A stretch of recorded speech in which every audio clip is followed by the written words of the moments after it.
Assalamualaikum warahmatullahi wabarakatuh. Selamat bergabung kembali dengan mata kuliah kalkulus lanjut di pertemuan ke-9. Di minggu lalu kita sudah UTS, kemudian minggu ke-7 kita sudah membahas tentang integral, penerapan integral di luas bidang datar. Nah, kali ini kita akan membahas mengenai penerapan integral di volume benda putar. Ini untuk review lagi. Jadi minggu lalu dimulai dari minggu ke-7 ya, sebelum UTS. Yang ini kita sudah membahas untuk luas bidang rata. Ada penggunaan integral untuk mencari luas daerah di atas sumbu X, kemudian di bawah sumbu X dan di antara dua kurva. Nah, kali ini kita akan membahas mengenai volume benda putar. Menggunakan integral ada metode cakram, cincin, dan kulit tabung. Nah, untuk hari ini kita akan membahas mengenai dua metode ini, yaitu metode cakram dan metode cincin. Pertama, kita mengingat kembali lagi apa yang sudah Anda pelajari di SMA atau SMK. Jadi, volume benda itu selalu didefinisikan sebagai luas alas dikalikan dengan tinggi atau H-nya. Contohnya di sini, ini luas alas yang berwarna hijau. Luas alas ini untuk balok di sini kan berarti panjang kali lebar di sini. Kemudian height atau tingginya biasanya kalau kita itu panjang kali lebar kali tinggi. Nah, kalau di sini H ini juga sama, ini artinya height atau tinggi.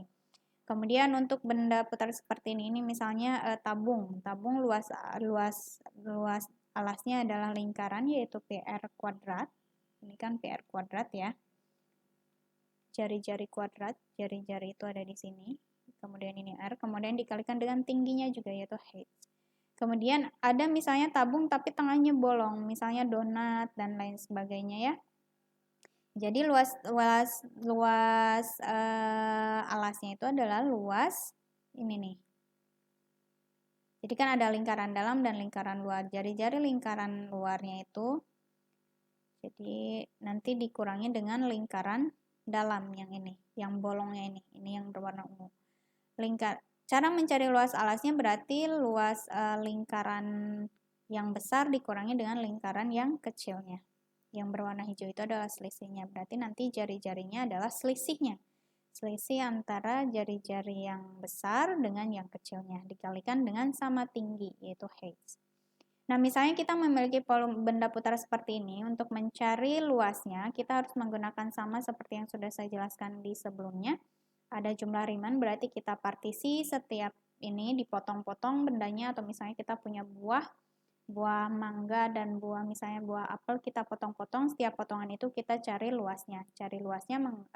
Cari volumenya, maksud saya volumenya menggunakan tadi panjang luas alas dikalikan dengan tinggi, kemudian dijumlahkan. Nah, karena kita tidak mungkin memotong-motong benda putar tersebut sehingga kita tidak bisa mempartisinya, mencari luas, maksud saya bukan luas, sekali lagi mencari volume potongan partisi-partisi tadi, sehingga akhirnya kita harus menggunakan integral di sini. Integral dari luas alas dikalikan dengan tinggi. Jadi tinggi ini adalah delta X, kalau diintegral dia berubah menjadi integral ini, dx terhadap dx.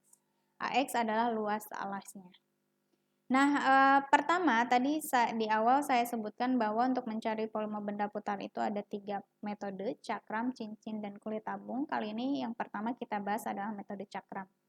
Di dalam metode cakram, perhatikan di sini, apabila sebuah daerah rata yang terletak seluruhnya pada satu sisi dari sebuah garis tetap dalam bidangnya, diputar mengelilingi garis tersebut, daerah itu akan membentuk sebuah benda putar. Nah, garis tetap tersebut dinamakan sebagai sumbu putarnya. Jadi sumbu putarnya adalah ini. Misalnya ini sumbu X jadi ada kurva misalnya ya. Kurva ini kemudian diputar mengikuti sumbu X, dia membentuk sebuah benda putar yaitu membentuk bola. Kemudian misalnya kurva segitiga ini. Nah, segitiga ini yang berwarna hijau di sini. Dia diputar juga terhadap sumbu X membentuk sebuah kerucut. Benda putar kerucut. Kemudian misalnya kita memiliki sebuah ini diputar terhadap sumbu vertikal atau sumbu Y, dia membentuk sebuah cincin seperti ini. Nah, yang pertama kita bisa menghitung volume benda putar ini menggunakan metode cakram. Perhatikan, tadi saya sebutkan bahwa luasnya luas dari sebuah benda putar itu luas alas dikalikan tinggi. Tapi perhatikan di sini karena alasnya itu rata-rata membentuk sebuah lingkaran. Yang ini juga lingkaran, kemudian ini juga alasnya lingkaran, yang ini juga lingkaran. Maka untuk metode cakram dia integralnya adalah sebentar. Tadi pi r kuadrat t. Jari-jarinya ini dibentuk dari fungsi yang kita miliki dari kurvanya.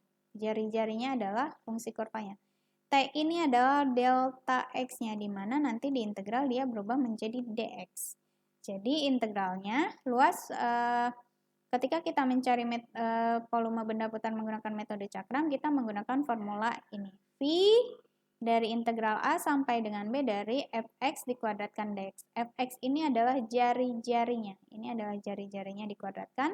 Kemudian dx dari batas atas sampai bawah ini adalah tingginya. Kemudian V ini adalah sebuah dengan konstanta yaitu 3,1414 sekian. Nah, selanjutnya contohnya adalah seperti ini. Hitung volume benda putar yang dibentuk oleh daerah R yang dibatasi oleh kurva Y sama dengan akar X, kemudian sumbu X dan garis X sama dengan 4 apabila R diputar terhadap sumbu X. R ini diputar terhadap sumbu X katanya. Diputar terhadap sumbu X. Jadi kurvanya berbentuk seperti ini. Ini adalah kurva Y sama dengan akar X-nya. Kemudian tadi garis sumbu X, ini sumbu X-nya, kemudian garis X sama dengan 4 adalah ini. Ini adalah garis X sama dengan 4. Kemudian tingginya, berarti cara mencari tingginya. Kalau di sini kan diputar terhadap sumbu X, berarti tinggi di sini. Ini X sama dengan 4 ini bukan tinggi, tapi nah ini adalah batasnya. Delta X adalah tinggi. Jadi dari 0 sampai dengan 4. Kemudian jari-jarinya dibentuk dari jarak sumbu X terhadap kurva. Berarti ini adalah jari-jarinya, yaitu akar X. Sehingga kita dapat mencari volume benda putarnya adalah Pi integral dari 0 sampai dengan 4 dari akar X dikuadratkan terhadap dx. Paham ya? Berarti kita akan memperoleh benda putar seperti ini. Jadi kalau dia putar terhadap sumbu X, dia akan membentuk sebuah benda putar seperti ini. Kalau kita ikuti jumlah Riemann, kita partisi, ini potong-potong, ini salah satu partisinya, jadi ini adalah jari-jarinya, kemudian tingginya itu adalah jarak dari sini ya. Ini adalah tingginya dari sini sampai dengan garis ini. Nah, karena kita tidak mungkin mempartisi satu-satu menggunakan jumlah Riemann, akhirnya kita harus menggunakan integral. Integral berarti tingginya itu adalah dari 0 sampai dengan 4. Jadi batasnya adalah 0 sampai dengan 4 dari luas alas pi r kuadrat, ini adalah jari-jarinya, akar X, terhadap tingginya, yaitu tingginya adalah 0 sampai dengan 4 dx. Sehingga kita memperoleh Pi ini adalah sebuah konstanta, jadi bisa dikeluarkan. Akar X dikuadratkan adalah X, dx. Jadi integral 0 sampai dengan 4, gunakan aturan pangkat, diperoleh setengah dari X kuadrat. Kemudian gunakan aturan dari integral tentu yang ada batasnya 4, substitusikan terhadap X, dikurangi dengan 0, disubstitusikan terhadap X. Nanti diperoleh 8V satuan volume. Paham ya? Nah, ini adalah metode cakram. Kemudian contoh selanjutnya, tentukan volume benda yang dibentuk dari pemutaran benda yang dibatasi oleh kurva Y sama dengan X pangkat 3, kemudian sumbu Y dan garis Y sama dengan 3. Jadi ini adalah kurva Y sama dengan X pangkat 3-nya. Jadi karena dia terhadap sumbu Y, ini kan Y sama dengan X pangkat 3. Artinya X ini adalah akar pangkat 3 dari Y. Kemudian perhatikan dia dibatasi sampai dengan garis Y sama dengan 3. Ini adalah Y sama dengan 3. Sehingga kemudian dia diputar mengelilingi sumbu Y ini. Mengelilingi sumbu Y. Artinya tingginya adalah jarak vertikal ini. 0 sampai dengan 3. Integral 0 sampai dengan 3. Kemudian jari-jarinya adalah ini ke sini, yaitu dari sumbu Y terhadap kurva X sama dengan akar Y, akar pangkat 3Y. Akar pangkat 3Y dikuadratkan, kemudian ini V. Kemudian perhatikan karena dia diputar terhadap sumbu Y, kemudian batasnya juga batas vertikal yaitu 0 sampai dengan 3 untuk Y, maka di sini DY. Paham ya? Jadi ini perbedaan antara Anda harus menentukan apakah diintegralkan terhadap sumbu X atau diintegralkan terhadap sumbu Y. Nah, kita lanjutkan. Jadi kita akan mencari integral 0 sampai dengan 3 V akar pangkat 3Y dikuadratkan terhadap DY. Jadi seperti ini. Jadi ini adalah benda putar yang kita bentuk mengelilingi sumbu Y, kemudian ini adalah volumenya. Sama seperti biasa, jadi di sini kan dikuadratkan, ini akar pangkat 3 berubah menjadi 2/3, kemudian gunakan aturan pangkat, integral aturan pangkat, artinya kita mendapat hasil integral terhadap sumbu Y, ini terhadap sumbu Y, 3/5 dari Y pangkat 5/3, dari batas 0 sampai dengan 3. Selanjutnya, 3 ini substitusikan terhadap Y, kemudian 0 juga substitusikan, nanti kita memperoleh Pi 9 akar pangkat 3 dari 9/5 satuan volume. Sampai sini paham ya? Jika ada yang masih kurang paham, silahkan boleh hubungi saya melalui WA langsung atau menggunakan volume diskusi di webnya. Nah, selanjutnya metode kedua yang akan kita bahas pada hari ini adalah metode cincin. Jadi kalau metode cincin itu, dia benda putarnya membentuk seperti cincin atau seperti donat yang tengahnya bolong. Sehingga nanti jari-jarinya itu adalah selisih dari lingkaran yang besar dengan lingkaran yang kecil. Artinya nanti dia akan memiliki dua kurva. Jadi ada dua fungsi, yaitu fungsi fx misalnya, kemudian fungsi gx. Jadi misalnya kita memiliki, misalnya di sini kita memiliki fungsi f dan g, kemudian dia kontinu dalam interval 0 sampai dengan b. Kemudian fx ini dia lebih besar sama dengan gx dan lebih besar sama dengan 0 untuk setiap x dalam interval a sampai dengan b, maka ketika V adalah kubik unit atau volume, ini adalah benda putar, maka nanti ketika kurva fx, gx, dan x sama dengan a dan b sama dengan b ini diputar ya terhadap sumbu putar, nanti volumenya dihitung menggunakan integral ini.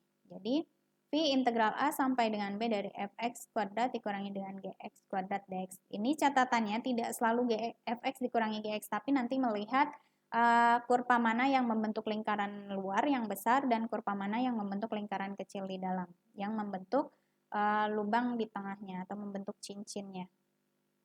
Nah, di sini perhatikan lagi. Jadi ada kalanya pengirisan suatu benda putar menghasilkan cakram-cakram dengan lubang di tengahnya. Jadi cakramnya itu ada lubang tengahnya membentuk sebuah donat. Daerah yang demikian itu disebut sebagai cincin. Jadi seperti sama. Jadi ini adalah jari-jari lingkaran luar, yang ini jari-jari lingkaran dalam. Sehingga nanti jari-jari selisihnya adalah R2 kuadrat dikurangi dengan R1 kuadrat. Kemudian volumenya P ini adalah jari-jari selisih dikalikan dengan H juga. Jadi dasarnya adalah sama, luas alas dikalikan dengan tinggi.